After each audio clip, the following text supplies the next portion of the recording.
Fala, meus queridos, tudo bem com vocês?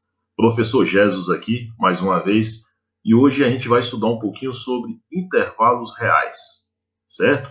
Mas antes de começar essa aula, eu gostaria de lembrar você que não é inscrito no nosso canal, se inscreva, ative o sininho de notificações, e dessa forma você será avisado sobre toda novidade que surgir no nosso canal. Toda semana lançamos novas aulas, isso é importante você acompanhar para conduzir melhor aí sua rotina de estudos. Então vem comigo que nossa aula começa agora. Bom, quando a gente fala de intervalos reais, nós estamos nos referindo a um subconjunto dos números reais. Por exemplo, nessa reta que eu chamei de reta real, por apresentar números reais, nós temos aí um trecho apenas dessa reta. Nós temos então um subconjunto dos números reais. Eu gostaria de chamar a atenção de vocês que o primeiro número que eu representei na reta é o -1 e o último número aqui é o 4. Então eu representei dois números inteiros, né? Se é inteiro, ele também é racional. Então -1 e 4. Observe que entre esses números, -1 e 4, eu destaquei vários outros números. Ó, entre eles, decimal exato, que é racional, dízima não periódica, que é irracional, o zero, que é natural, é inteiro e é racional, portanto também real, né? 1/3, racional, porque é uma fração. Raiz quadrada de 2, lembre-se que as raízes, os radicais não exatos, né, eles resultam em números irracionais, são números infinitos, né? Decimais infinitos não periódicos. Então nós temos aqui irracionais, o número π, né? Entre outros. Então, observe que são vários números destacados aqui entre -1 e 4. O que a gente precisa entender agora é que não existe somente esses números entre o -1 e o 4. Observe, se eu destacar aqui, por exemplo, entre o 0 e 1/3, existem outros números aqui, né? Entre os -0,75 e o -0,1010001000, etc. Entre esses dois números aqui, pessoal, existem uma infinidade de números que a gente acaba não conseguindo representá-los. Dessa forma, a representação por meio de intervalos, que é o que começamos a estudar agora, ela passa a ser muito útil quando precisamos representar uma infinidade de números que esteja entre outros dois, ou seja, que esteja em um intervalo numérico, beleza? Então, existem algumas maneiras de representar esses intervalos e é o que a gente vai conhecer a partir de agora. Vou pegar aqui uma caneta aqui só para a gente ver um detalhe. Então, se eu quiser representar todos os números que vão do -1 até o 4, o que eu vou fazer? Eu teria que fazer os tracinhos como eu fiz, né, para cada número que está representado. Por exemplo, ó, o -0,75 está aqui. Esse outro número está aqui. O 1 está aqui. Então, imagine se eu começar a lançar outros números aqui, eu teria que fazer esses tracinhos. Então, para eu não precisar encher de tracinhos aqui, olha o que eu vou fazer. Vou fazer um zigue-zague aqui, ó. E esse zigue-zague, ó, eu estou pintando isso daqui, beleza? Ao pintar isso daqui, eu já destaco todos os números que estão entre -1 e 4. Porém, eu preciso dizer se esse -1 e esse 4 farão parte do intervalo. Então, a maneira da gente dizer isso é a seguinte: nos extremos do intervalo, ou seja, onde começa e onde termina, nós vamos colocar uma bolinha. Uma bolinha, tá vendo? Uma bolinha pequenininha. Tá ali. Essa bolinha vai representar esses números que estão ali nos extremos. Detalhe agora. Se eu quiser incluir esses dois números nos extremos, eu pinto essa bolinha. Eu tenho que pintar essa bolinha. Ó, pinte a bolinha, professor. Eu não pintei. Eu vou pegar uma cor diferente aqui só para dar um destaque maior. Então eu vou pintar aqui de verde. Certo? Ali e ali. Eu estou dizendo, então, que nesse intervalo eu vou incluir todos os números que vão do -1 e até o 4, incluindo o -1 e incluindo o 4. Esse intervalo ele é chamado de intervalo fechado, porque eu estou incluindo os números. Se eu desejasse não incluir esses números, eu não teria um intervalo fechado, eu teria um intervalo aberto. Nesse caso, o intervalo aberto, ele seria a mesma bolinha, só que sem pintar. Esse é o detalhe, ela seria a bolinha sem pintar, como eu fiz agora há pouco. Ó, só a bolinha aberta, né? Sem pintar indica que está aberta. Isso estaria excluindo o -1 e o 4, ou seja, estaríamos representando todos os números de -1 até 4, excluindo esses extremos. Tá claro? Vamos ver isso daqui de uma maneira geral, então agora detalhada, na verdade, né? Então a gente pode ter aqui, ó, o intervalo aberto e o intervalo fechado, né? O intervalo aberto, observe, eu tenho aqui dois números nas extremidades, eu chamei um de A e o outro de B, ok? E eu não pinto essas bolinhas, então eu deixo bolinha aberta. Essa representação eu tenho aqui na reta aqui para vocês, ó, como um exemplo, ó. Imagine que eu queira representar todos os números reais que vão de -4 a 0. Então na reta real, eu vou colocar os extremos, -4 e 0. Vou zigue-zaguear aqui, ó, para representar todos os números. E como eu quero deixar de fora o -4 e o 0, eu faço o que com a bolinha? Eu não pinto, eu deixo a bolinha aberta. Tranquilo? Essa é a representação do intervalo aberto na reta. Porém, existem duas outras maneiras de representar o intervalo aberto, além da reta, né? A reta é a forma geométrica.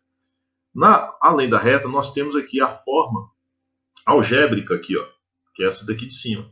Nós vamos dizer o seguinte, ó, que x, e quem é o x? X, pessoal, são todos os números que estão nesse intervalo aqui, ó. Esses números são x, onde a gente zigue-zagueou ali. Então eu vou dizer que esse x pertence ao conjunto dos números reais, tranquilo? Pertence ao conjunto dos números reais, ó, tal que x, eu gosto de ler sempre do meio, a partir do x, ó. X é maior que A e menor que B. Maior do que o A e menor do que o B. Ou seja, está entre A e B. No nosso exemplo aqui, eu vou dizer que x, ó, é maior que o -4 e menor que o 0. O x é tudo que está aqui, ó, entre os dois. Beleza? A outra maneira de representar a gente chama de subconjunto, né, que é usando colchete. Observe que eu vou usar os colchetes, e aí quando o intervalo é aberto, eu uso o colchete na sua posição inversa, posição virada, ou seja, ele virado para fora, olha só. Então tá aqui, ó, virado para fora, de A até B, ou seja, um intervalo que começa em A e termina em B, aberto dos dois lados. Com números nós temos aqui, ó, -4 até 0, beleza?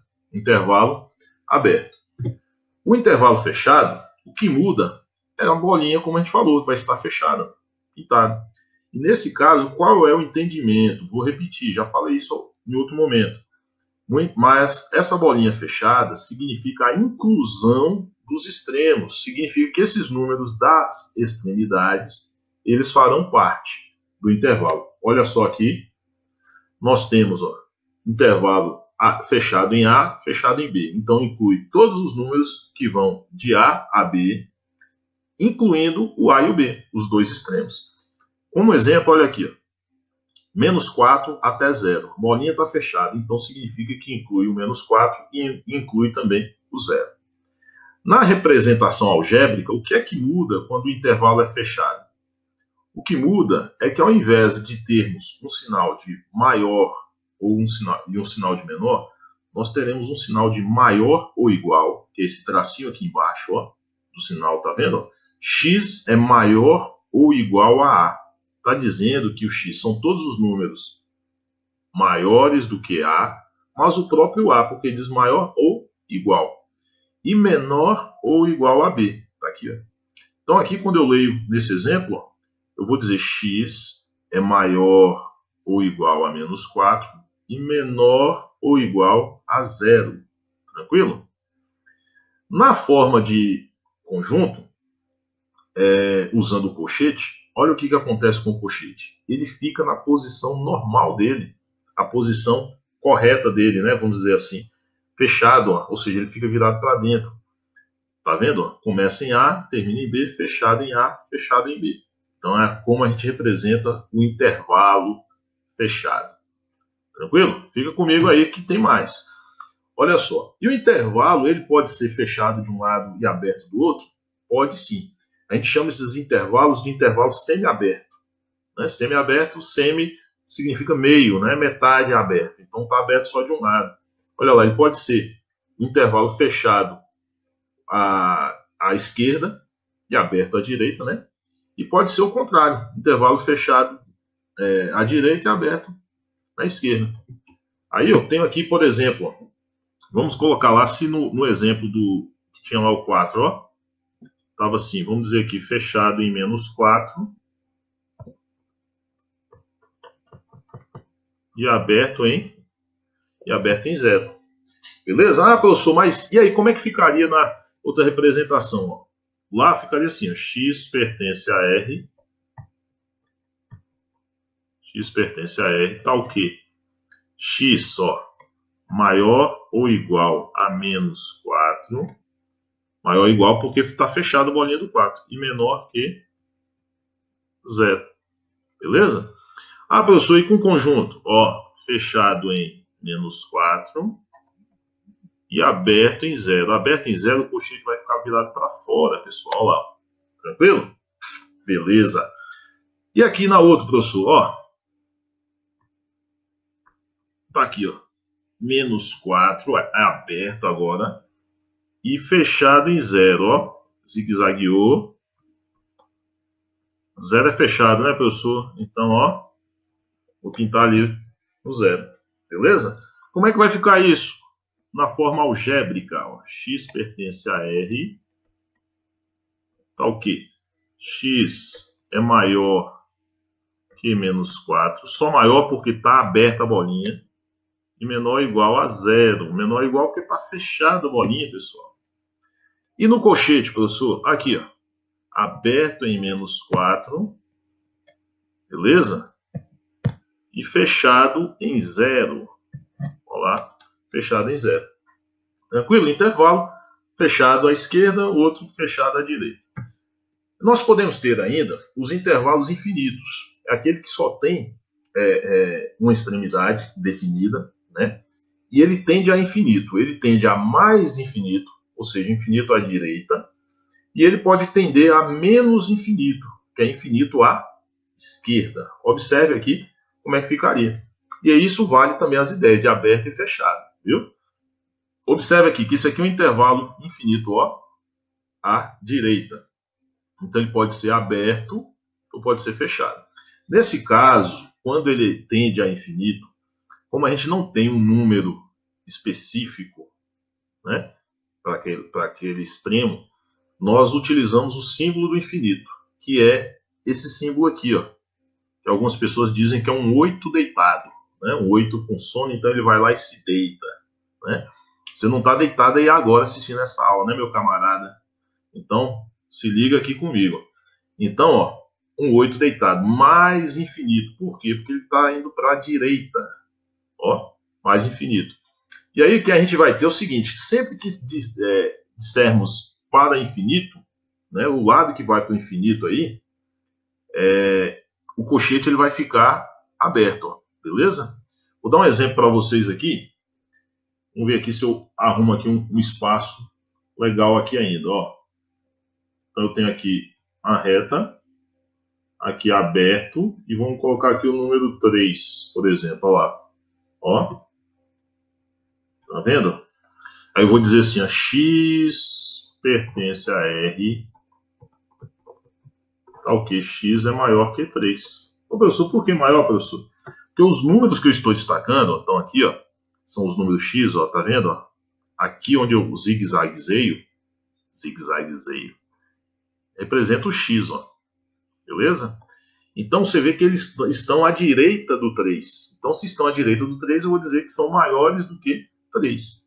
Ah, professor, e do outro jeito aqui? Ó, o aberto, porque a bolinha está aberta, 3, mais infinito. Por que, professor, mais infinito? Porque estão indo para a direita, beleza? Ah, e para o outro aqui que está embaixo? Só muda que a bolinha está fechada. Então, intervalo fechado, você passa o tracinho aqui de igual e o colchete você coloca ele para dentro, tranquilo? Vou fazer um exemplo do outro que está à esquerda, ó.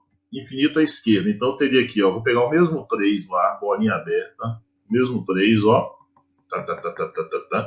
Ó lá. Aí diríamos aqui, ó, x pertence a R, tal que x é menor que 3, ou aqui, ó, menos 8, 3. Menos 8, ó. Menos 8 o quê, professor? Menos infinito. Eu falando aquela hora do 8 deitado, olha aí. Acabei sendo traído também. Então, pessoal, é isso para a gente representar os intervalos infinitos. Aqui eu não coloquei, mas se eu estiver referindo a reta real, toda a reta real, todos os números reais, eu não coloco limite nenhum. Eu faço a reta, ó, e coloco o zigue-zague pela reta toda. E aí vai ser a reta real completa, beleza? Só para ilustrar aí para vocês. Acho que deu para entender. Para ficar mais claro, vamos fazer um exercício, né, para sistematizar isso daí, beleza? Vem comigo agora. Então, exercícios. Vamos ver ali. Primeira questão, o que traz para a gente? Ó, represente na reta real os intervalos. Isso é muito fácil, né, galera? Vamos ver aqui, então. Letra A. Intervalo fechado, ó, colchete para dentro em 3 e aberto em 6. Então, vamos colocar lá na reta, ó. Intervalo, botar a reta. Coloco o 3, bolinha aqui fechada. Coloco o 6 aqui, bolinha aberta. E vamos, ó, zigue-zaguear. Que beleza. Olha lá, ó. Então, intervalo fechado em 3 e aberto em 6 na reta. B. Intervalo, ó, de menos infinito a menos 1/2. Menos infinito, ali você vê que o infinito vem sempre aberto. Então, vamos fazer aqui a reta, ó. Eu fiquei ali, vou fazer a reta aqui mesmo, ó. Que reta torta, professor. Aqui, ó. Menos 1/2, você vai definir aqui. Menos 1/2 está aberto ou fechado? Está aberto, olha lá o colchete, ó. E vamos para a esquerda. Por que esquerda, professor? Porque tende a menos infinito, né? Infinito à esquerda. Beleza? Vamos à segunda questão. Escreva os subconjuntos de R na notação de intervalos. Opa! Subconjunto de R, olha aí. Notação de intervalos vai ser usando ali o colchete. Vai ser o que a gente tinha lá no início, ó, a primeira questão. X pertence a R, tá aqui, tal que x é menor do que 3. Quando diz aí, só tem um número ali, isso aí é um intervalo infinito. E está dizendo que x é menor que 3, então está à esquerda do 3. Significa infinito à esquerda, ó, ou seja, menos infinito. Ó. A 3 e a bolinha do 3 é aberta. Então o colchete é para fora, não tem o sinal de igual aqui embaixo. Ó. Não é menor ou igual. Tá ligado? Ó, x pertence a R, tal que x é maior ou igual a 1 e menor do que 7. Então, vamos colocar maior ou igual a 1, então, colchete fechado, em 1, ponto vírgula aqui, x menor que 7. Menor que 7, ó, aberto, colchete para fora. Tranquilo? Molezinha, molezinha. Espero que vocês tenham entendido, tenham gostado. Aulinha básica aí sobre intervalos numéricos, representação de intervalos. Próxima aula, vamos falar de operações com intervalos, certo? Como que esses intervalos podem ser operados aí, já que eles são subconjuntos dos números reais. Até a próxima, galera. Obrigado pela atenção de vocês.